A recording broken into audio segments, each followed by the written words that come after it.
Hello guys, আমাদের বাংলাদেশে এখন এআইটি ভরা। বাংলাদেশের মেয়েরা এখন লাগবে দেখতে করা। এআই এর জন্য মনে নেই শান্তি, বাগান এসে মনটা হচ্ছে একা একা কান্তি। যেমন তোমাদের এআই এর জন্য কি কি করার বলো দিনি, তুমি কি করতে চাও? তোমার তো একটারও মুখ দেখে মনে হচ্ছে একটাও তো গার্লফ্রেন্ড নেই, না আছে তোমাদের? খুলে দাও।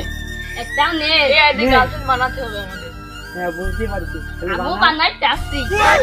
স্যার, আচ্ছা আপনি ঘোড়ার মধ্যে আনলেন কেন? আপনার জন্য কিছু করার ধান্দা আছে নাকি?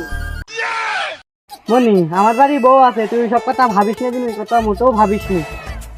আর আপনার বাড়িতে বউ আছে, আমার বাড়ি বউ নাই, গার্লফ্রেন্ডও নাই। আমি ওই আইটি গার্লফ্রেন্ড অর্ডার দিয়েলাম, তা এইখানে নেট লাগবে, তা নেট নেই, একটু হটস্পট ছাড়েন।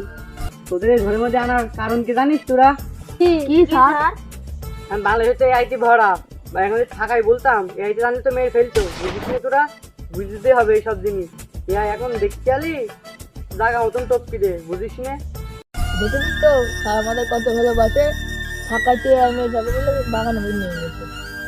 স্যার আমাদের বাসানোর জন্য আনিনি, স্যারের বাড়ি 3 দেবো, স্যার যদি এখন মই যাই, স্যারের বউ বাচ্চা খাওয়াবেন কিনা? বুঝলিং কথা বাদ দাও, কিরে আইটি ভিডিও করছে তাই দেখো গা। এখন দেখছি তো একটু সুসা কমে যাচ্ছে, সেই সুসার কারণে তোমাদের গোয়ায় ঢুকে পড়ে না। আইটি ভিডিও করছে তাই দেখো গা। ভাই তুই কামছে কেন? ওই সেই কথা বলিস নে, ওই সেই সুইটার লিঙ্ক ভাইরাল হয়ে গেলো, সেইটা আজ আমি পাইনি, ওই জন্যই আমি কাঁদছি। ওই কান্দিস নে, তোর মনে কষ্ট আমার মনে কষ্ট। তো আমার ফোনে এই ভিডিও আছে, তো দেখে হ্যান্ডেল মারি যে আয় আয়।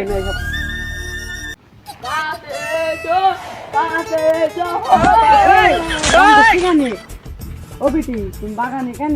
হ্যাঁ, তোমার মারামারি লাগালে কেন রে? ও ভাই, তুমি আর ও কথা বুঝলে না। আমি একটা বিয়ে করে এলাম আমার স্বামী করে আয়, পরে আমার মনে লিখেছে দুঃখ, আমি চলে আসছি বনে জঙ্গলে। তোরা মারামারি করিস নে, চল বাড়ি আয়, বাড়ি আয়। দেখেছিস তো সব এআই, বিয়ে করিস নে, এআই মেয়ে পাবি, করে শান্তি পারবি না।